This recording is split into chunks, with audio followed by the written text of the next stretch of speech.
Okay, let's unpack this. When you, picture the classic Christmas story, your mind probably goes straight to a very specific, peaceful aesthetic, right? Oh, absolutely. You envision a quiet manger in Bethlehem. You see tired but happy parents, some shepherds watching their flocks by night. Yeah, maybe a bright star hanging over a serene, quiet landscape. Right. The whole scene is calm and bright and, well, entirely safe. Very safe. But what if I told you that the earliest Christians had a very different perspective on what was happening behind the scenes of that silent night? A completely different perspective. Yeah. Like, what if their version of the Christmas story involved a colossal, seven-headed, fire-breathing red dragon waiting in the cosmos to devour that newborn baby the very second it was born? I mean, it sounds like the plot of a high fantasy novel, not a nativity scene. It really does. But that bizarre, violent imagery is exactly what we are looking at today. Welcome to the deep dive. And we have a fascinating stack of sources to explore with you today. We really do. We're pulling from a collection of detailed study notes dated August 22, 2026. Right, and also a transcript of a conversational audio file titled The Dragon Behind the Christmas Story.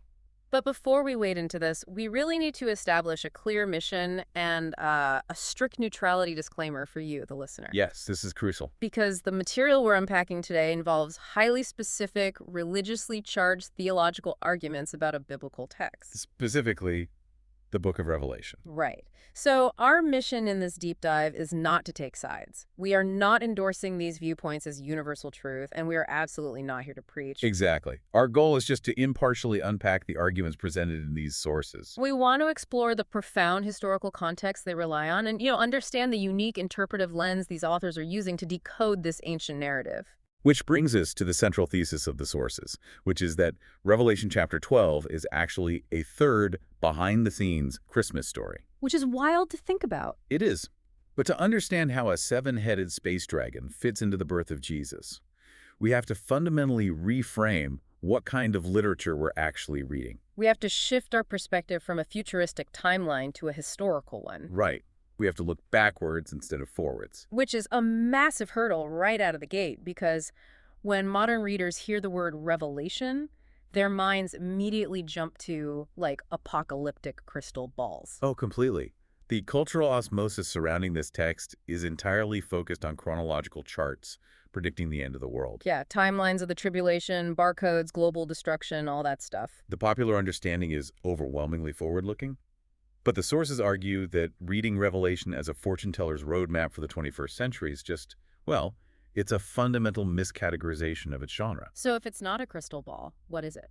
They position it as a theological discipleship manual that was specifically crafted for first-century Christians. A theological discipleship manual. Okay, that framing changes the entire utility of the book. It changes everything. Because if we look at the historical reality of the first century church, these were not comfortable people sitting in air-conditioned auditoriums trying to decode distant political events thousands of years in the future. Not at all. They were a marginalized, heavily persecuted group living under the oppressive boot of the Roman Empire. Right. And what's fascinating here is how the historical context dictates the utility of the text. Exactly. If you are a first-century believer, and you're actively being hunted by Roman authorities, stripped of your property, or thrown into an arena, a secret code detailing a futuristic tribulation in the year 2050 offers you absolutely zero psychological or spiritual comfort. it lacks any immediate relevance to your suffering. It doesn't help you survive Tuesday. It's just trivia about a future you'll never see. Precisely. But if the text is a theological manual designed to reveal the spiritual reality operating behind your physical suffering, Oh, I see. if it pulls back the curtain to show you why the empire is behaving the way it is, then it becomes an incredibly powerful, sustaining document. It gives meaning to the persecution. Oh, okay. I understand the logic of needing immediate relevance, but I have to push back on the methodology here. Sure, go ahead. If the goal is to comfort people who are terrified and marginalized, isn't dressing up a story of hope like the birth of the Messiah in grotesque, terrifying nightmare imagery completely counterproductive? How do you mean? Like, hey, I know you're hiding in the catacombs, but don't worry. Here's a story about a massive, fiery red dragon with 7 heads trying to eat a baby. Right. If you want to comfort a traumatized community, why use the stuff of nightmares? It seems incredibly dark. Well, this raises an important question about cultural literacy. Okay. The imagery feels like a bizarre nightmare to us Mm. because we lack the cultural key to unlock it. Oh, so it wasn't weird to them. Not at all. To a first-century audience living in the Greco-Roman world, a dragon trying to kill a divine son wasn't random, terrifying fantasy. It was the most recognizable pop culture narrative of their day. Really? Yeah, it was the equivalent of referencing a massive blockbuster movie superhero. Okay, which means we need to look at the geographical and cultural air the original author was breathing. Exactly.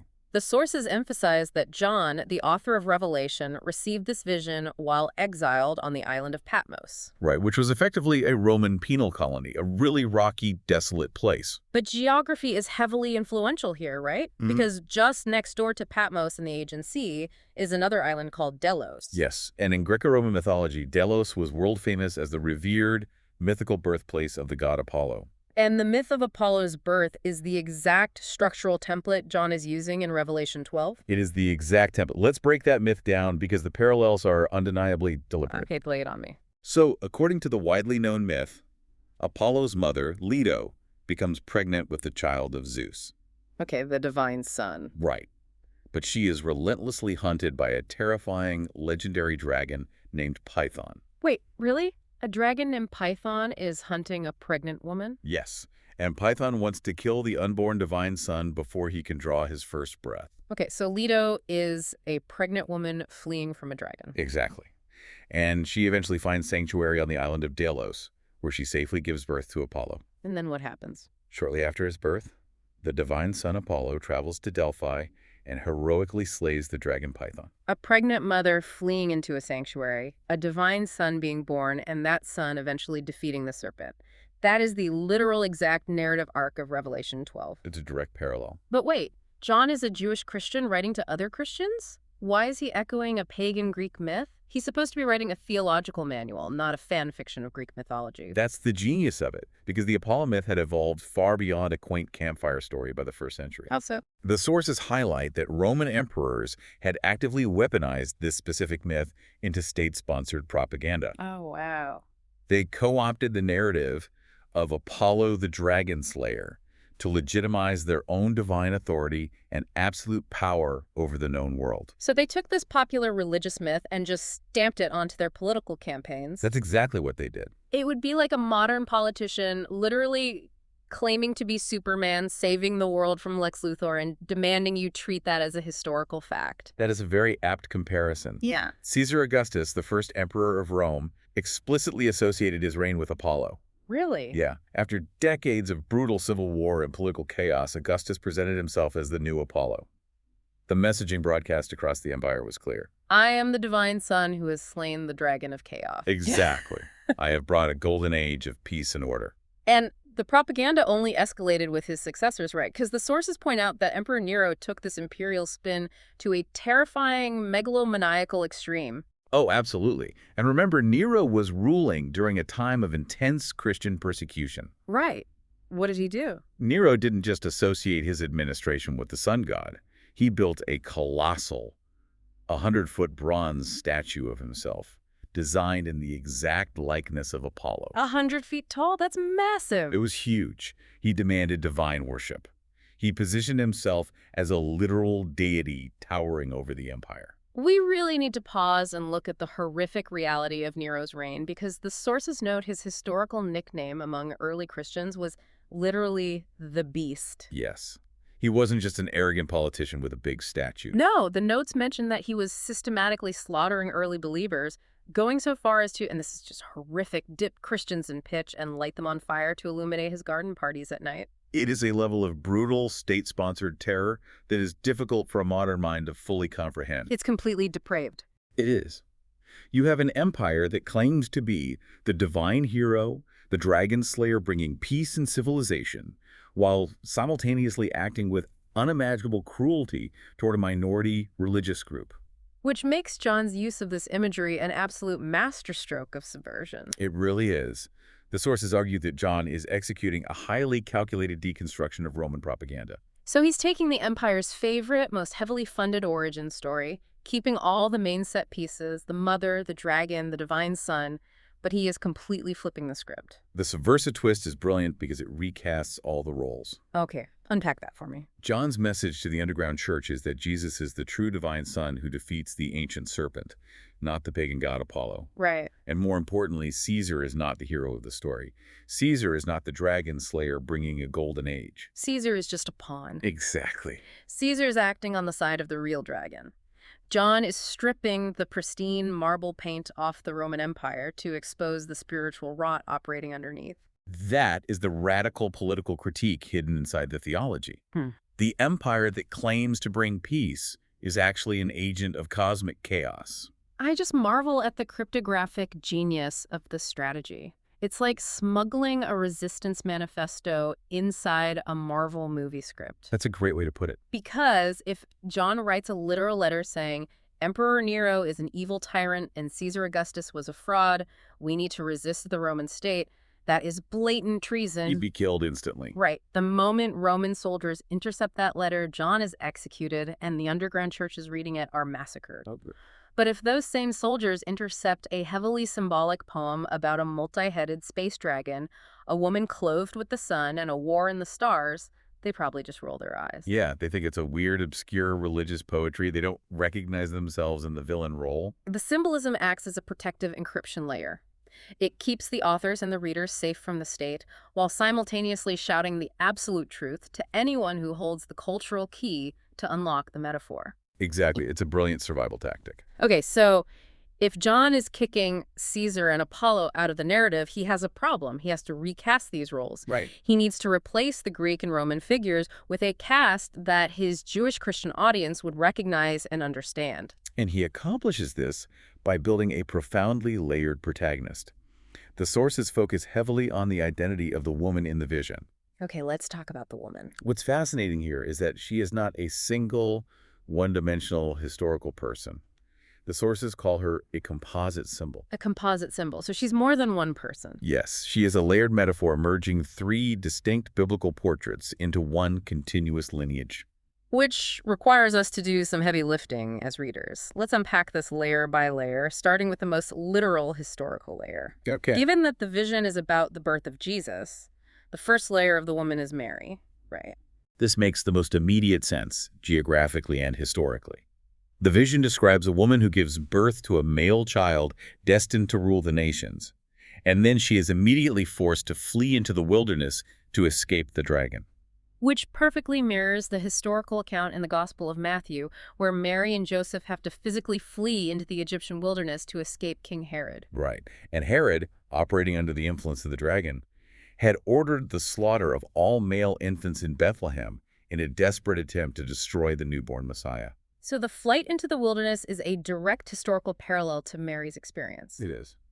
But the symbol doesn't stop with Mary. Right. The sources argue the second layer of this composite Warren represents the entire ancient nation of Israel. The visual descriptions John uses are highly specific callbacks to ancient Jewish texts. Like what? Well, the woman is described as being crowned with 12 stars, clothed with the sun, and having the moon under her feet. Okay. To a Jewish reader in the first century, that is a massive flashing neon sign pointing straight to Genesis chapter 37. Oh, wait. That's a direct reference to the patriarch Joseph's prophetic dream, isn't it? Where the sun, the moon, and 11 stars are bowing down to him. Exactly. And since Joseph represents the 12th star, this celestial imagery is the foundational symbol for the family of God, the 12 tribes of Israel. So the crown identifies her as the covenant nation. Yes. And the sources point out an incredible mathematical detail regarding her time in the wilderness. Oh, I love the math part of this. Lay it out. The text says she is nursed in the wilderness for 12,260 days. If you use the ancient prophetic lunar calendar of 360 days a year, 12,260 days equates exactly to 42 months. Hold on. I need to push back on this math for a second. Sure.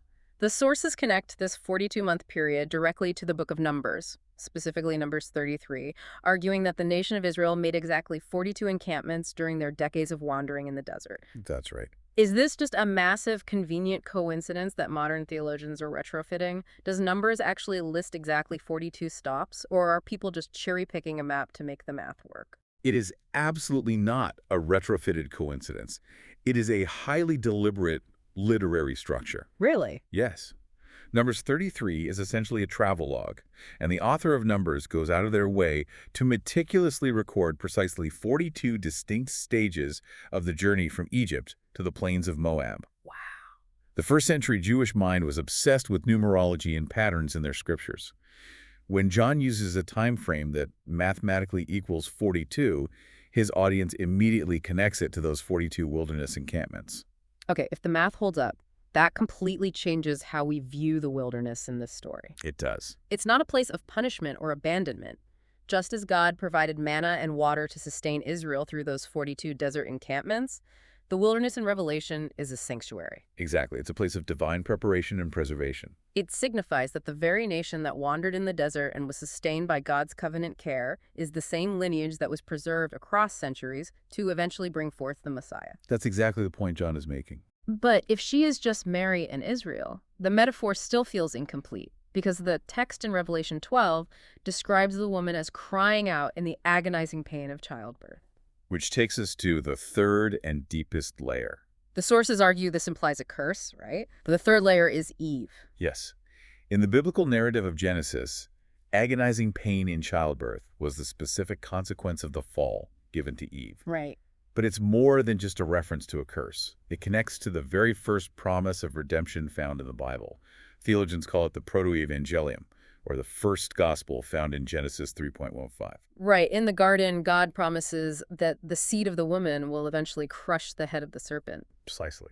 So John is taking his readers all the way back to the dawn of humanity. He's saying that the cosmic battle happening at the Nativity is the ultimate fulfillment of that ancient garden promise. The woman is Mary in the present, she is Israel in the past, and she is Eve at the beginning. She represents the entire unbroken lineage of God's people. I have to admit, as a modern reader, my brain struggles with this. How so? How does a first-century brain process this without getting overwhelmed? We are used to linear, literal storytelling. You know, one character is one person. Right, the modern Western mindset. Yeah. Squishing a literal first-century teenage mother, an ancient nation of millions, and the first woman in Eden into a single symbol feels like the metaphor should just collapse under its own weight. Explain the psychology of why this works for them. It requires us to understand how ancient Near Eastern literature functioned. They did not view history as a series of disjointed, isolated events running on a flat timeline. Okay, how did they view it? They experienced time and prophecy through a lens we might call prophetic foreshortening or polyvalent symbolism. Prophetic foreshortening. How does that work in practice? Imagine looking at a mountain range from a great distance. Okay, I'm picturing it. You see the peaks? Hmm. And they look like they are right next to each other, forming one solid shape. You can't see the massive valleys and miles of distance between them. Oh, I see. Ancient writers viewed historical themes the same way. The covenant with Eve, the preservation of Israel, and the obedience of Mary are just different peaks of the exact same mountain range of God's redemption. That makes a lot of sense. John uses poetic compression to force the reader to see the entire mountain range at once. You cannot separate Mary delivering the child from Israel preserving the lineage or from Eve receiving the initial promise. They are all expressions of the exact same redemptive arc. That is a phenomenal way to explain it. It means the protagonist of this story represents the culmination of all human history. Yes. Which logically dictates that the antagonist has to be an equally monumental threat to match that scale. The villain must be proportionate to the hero. And John introduces the absolute apex predator of the spiritual realm, the great red dragon. And there is zero ambiguity about who this is. The text explicitly identifies the dragon as Satan, the ancient serpent, the devil. There's no mystery there. But John uses a very specific symbolic anatomy to describe the nature of this threat. And again, we have to look past biological literalism and read the math. The sources break down the physical description. First, the dragon is fiery red, which symbolizes a long history of bloodshed, violence, and destruction. Which fits the historical track record. Exactly. But then we get into the strange anatomy. 7 heads and 10 horns. We must read this through the lens of ancient biblical numerology. Let's unpack the math. What do the 7 heads mean? The heads represent the dragon's intellect and cognitive ability. In this symbolic language, the number 7 signifies completeness or perfection. So it's not just a scary monster. No, it portrays Satan not as a mindless beast, but as a master of deception with a complete, highly developed capacity for trickery and lies. He is an intellectual powerhouse of deceit. And the 10 horns. Horns are a universal ancient symbol for power or military might. The number 10 represents totality, maximum measure, or complete extent. So 10 horns are a picture of the totality of his physical strength and destructive power. Complete cunning, paired with total power. It emphasizes that the enemy is an incredibly formidable adversary. And the sources trace what they call the trail of the dragon's tail throughout biblical history to prove this point. Right. The cosmic war didn't just spontaneously start in Revelation. It is a continuous war spanning centuries, where the dragon is constantly trying to sever that lineage of the woman. If we connect this to the bigger picture, we see a consistent, aggressive pattern of attack. Walk me through it. Well, the dragon was there in Genesis, tempting Eve in the garden, trying to corrupt the lineage at its very source. Okay.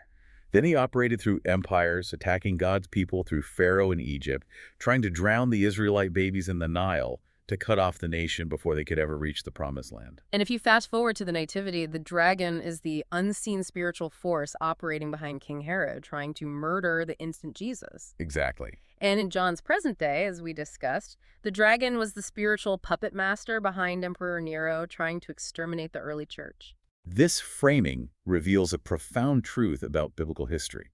Figures like Pharaoh, Herod, and Nero are just physical skirmishes in a much larger, overarching cosmic war. They are merely the earthly agents, the physical hands of a spiritual apex predator. That's exactly how the sources frame it. This totally changes how I view the nativity scene. It's a huge paradigm shift. It really is. We are so culturally conditioned to the passive Silent Night imagery, but this framing shows that the moment ultimate good enters the world in the physical form of this child, evil immediately pounces. The arrival of the Messiah triggers an immediate, aggressive retaliation from the darkness. It is a highly active, hostile environment. The stakes literally could not be higher. The dragon is standing right there, waiting to devour the child the second he is born. Which leads us to the ultimate plot twist of this story: how the cosmic war was actually won. Because with the dragon waiting to strike, the vision describes a massive war breaking out in heaven. Michael and his angels fight against the dragon and his angels. Right, the war in the heavens. Now, if we are setting up this massive cosmic war in heaven, my modern brain immediately expects a CGI battle with angels swinging flaming swords, hurling lightning bolts, a battle of sheer supernatural kinetic force. Like a blockbuster movie. Yeah, exactly. But the sources point out that this is where the text completely subverts our expectations of spiritual warfare. The weapon isn't a sword at all. It completely flips the script on how spiritual authority functions. How so? The victory in the heavenly realms is not won through ethereal magic or celestial weapons.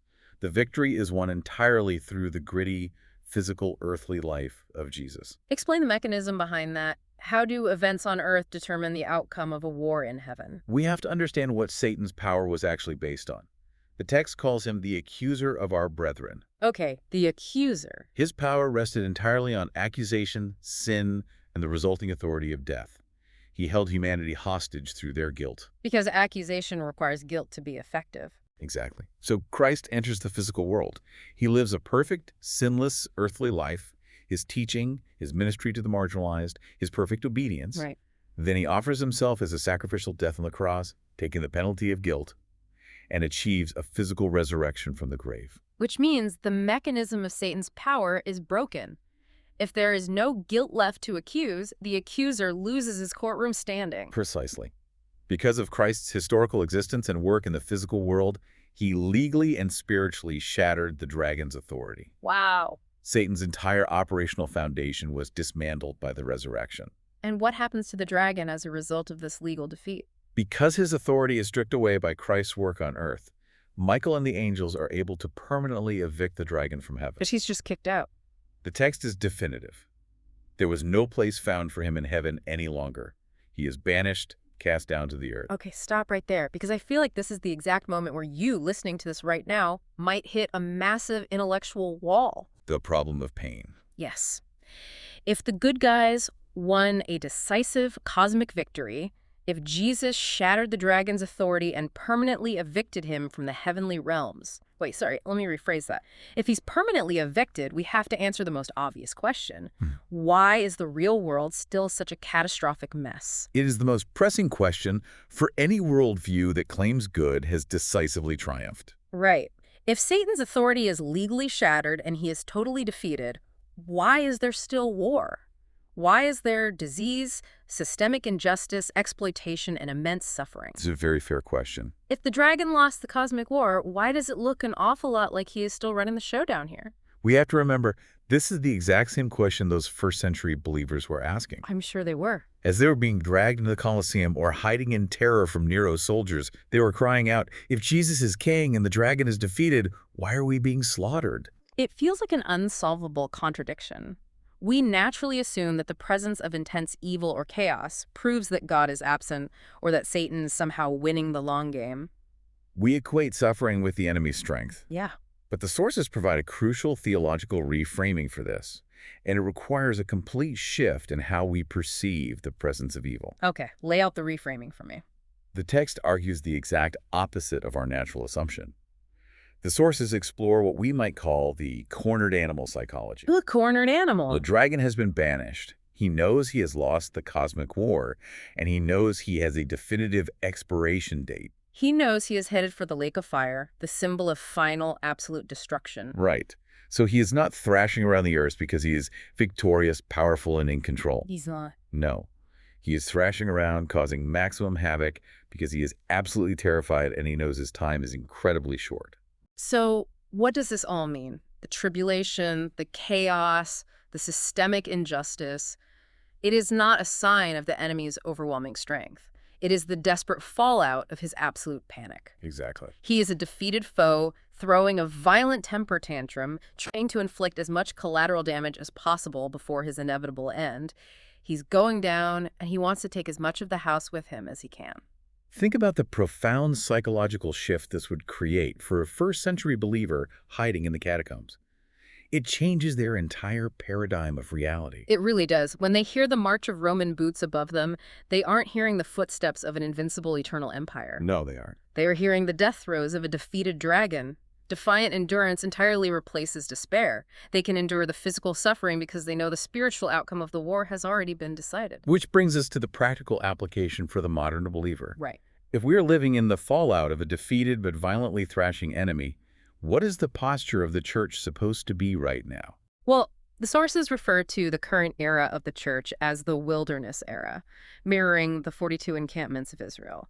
It is a place of spiritual sanctuary and nourishment. Yes. While the church faces the dragon's wrath in the physical world, they rely on God's protective hand for their spiritual survival. But they aren't just supposed to hide in the wilderness and wait out the clock, right? Not at all. The sources argue they have a specific weapon against the darkness. And it's not a physical sword, it's not political power, and it's not cultural dominance. The ultimate weapon against the darkness is the believer's testimony or their witness, the active sharing of the gospel. The notes literally call it kryptonite to the enemy. They do. But my mind immediately went to a different analogy that I think captures the legal dynamic of this even better. Well, let's hear it. Think of it like a massive corporate whistleblower exposing a deeply corrupt, fraudulent CEO. Okay, I like where this is going. For years, the CEO has ruled the company with an iron fist, destroying lives and embezzling billions. But then an undeniable stack of documents is leaked to the authorities. The evidence is absolute. Unassailable evidence. The trial happens, the verdict is guilty, and the CEO is legally finished. His assets are frozen, and his prison sentence is scheduled. The outcome is sealed. Exactly. But there's a 2-week window before he physically has to report to prison, and he's still locked in the corner office. Just waiting. And he is throwing staplers at people, screaming at his assistants, and trying to shred whatever documents he can reach. He is dangerous, yes, but he has absolutely no real authority left. He's legally powerless. And every single time an employee walks past his glass office and holds up a copy of that guilty verdict, it completely neuters his intimidation. It reminds him that his reign is over. That is a brilliant way to frame it. Every time a Christian shares their witness, every time they share the gospel, it acts as that guilty verdict. It just waves it in his face. Exactly. It reminds Satan of his irreversible historical defeat. It reminds him of Christ's perfect life, sacrificial death, and physical resurrection.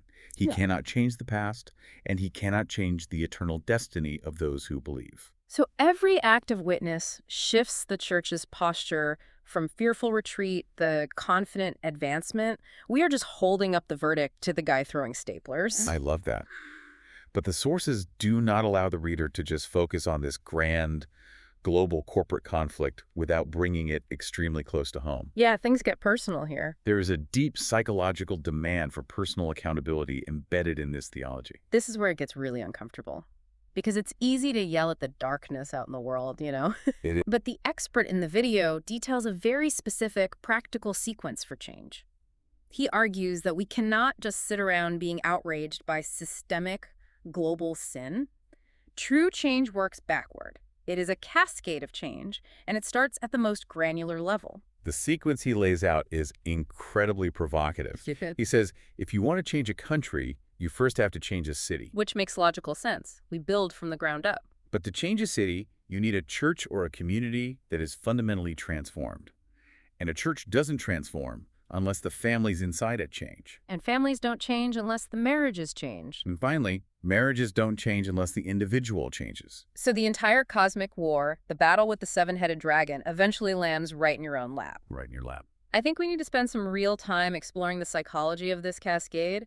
Why do humans inherently prefer to fight dragons in the public square rather than face our own internal flaws? Well, because public dragons are external, and fighting them provides a sense of moral superiority without requiring personal vulnerability. Oh, yeah. It is much easier to march in the streets against an abstract systemic evil than it is to walk into your kitchen and sincerely apologize to your spouse for your own selfishness. Wow. That hits hard. It's so much easier to be morally outraged at the news than to address the brokenness in my own heart. The public battle strokes the ego. The private battle demands repentance. If you view the dragon only as a cosmic political entity, you miss the entire point of the discipleship manual. You miss the personal application. Entirely. The text is demanding that you recognize where the dragon has gained a foothold in your own pride, your own anger, and your own compromises. The sequence of change demands that you look in the mirror first. You cannot expect to slay dragons out in the world if you are actively feeding one in your own home. Exactly. That is a profoundly challenging place to land. We've gone from a seven-headed space dragon to Roman imperial propaganda, all the way down to looking at our own reflection and evaluating how we treat our families. As we synthesize this entire journey, it really is remarkable what these sources have done with this ancient text. It is a true masterclass in contextual reading. We took a book revelation that is overwhelmingly known in popular culture for doom and gloom future predictions and anxiety-inducing apocalypse, and we've completely reframed it. We really have. We've seen how it can be read as a victorious, historical, behind-the-scenes Christmas story. We've unpacked it as a brilliant, encoded piece of anti-imperial resistance literature designed to subvert Roman propaganda while keeping its readers safe. It demonstrates how deeply historical and cultural context can open up a text. It's just night and day. When you understand the Apollo myth, when you understand the geography of Patmos and Delos, when you recognize the complex polyvalent symbols of the Old Testament, the composite woman, the numerology of 42 encampments, a bizarre nightmare transforms into a sophisticated, highly organized, and deeply comforting theological manual. It really is fascinating. And here's where it gets really interesting. Well, what's that? This is something I've been mulling over that wasn't explicitly discussed in the source material, but it builds right off everything we've just learned. Okay, let's hear it. We've spent this entire deep dive talking about how John communicated his deepest, most subversive truths by remixing the specific pop culture, the myths, and the political slogans of his day. Right. He used the Apollo myth because it was the cultural water everyone was swimming in. It was the universal currency of the first century Roman Empire. Exactly. So it makes me wonder, what modern cultural references, what internet memes, or what political slogans are we using right now to encode our truths? If a marginalized community today were writing a resistance manual, what corporate logos or superhero myths would they be subverting? That is a profound thought experiment. We are constantly generating our own cultural shorthand, just as they did. And more importantly, think about the historians 2,000 years from now. Which of our current satirical social media posts or our heavily layered internet memes will be completely and utterly misunderstood by future generations who try to read them as literal, terrifying prophecies. Oh man, that's funny to think about. Right. Imagine archaeologists in the year 4026 trying to decode a viral meme from today, assuming it's a literal description of a terrifying beast we worshipped or feared. Are they going to think we were constantly under attack by literal giant frogs or doges? It is a hilarious but genuinely thought-provoking concept. It certainly highlights the absolute necessity of cultural context and humility when engaging with any text from the past. It really does. Well, that brings us to the end of our deep dive today. Thank you so much to you, our listener, for keeping an open mind as we waded through these complex historical, psychological, and theological waters. We hope this exploration gave you a new perspective on how ancient literature can operate, and maybe even a new lens to view your own internal battles. Keep questioning, keep learning, and remember to look for the dragons hiding in plain sight. We'll see you next time. Thanks for joining us on this hour on the Archive Hour. Join us on our next hour as we bring you more adventures from the Bible.